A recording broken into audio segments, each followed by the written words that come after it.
Hello, White Paw. You've got yourself quite a nice nest here in this tomato, don't you? I know you're just still trying to settle down. Settle in here. I wanted people to see how beautiful you are. And maybe if that nice, gentle person is out there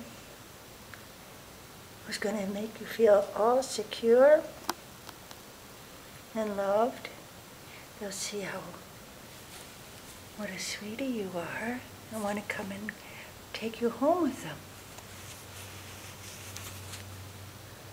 I don't want to upset you because you've got such a nice nest built here. So they just get to see your pretty face. I don't want to disturb your nest. Bye-bye, White Paw.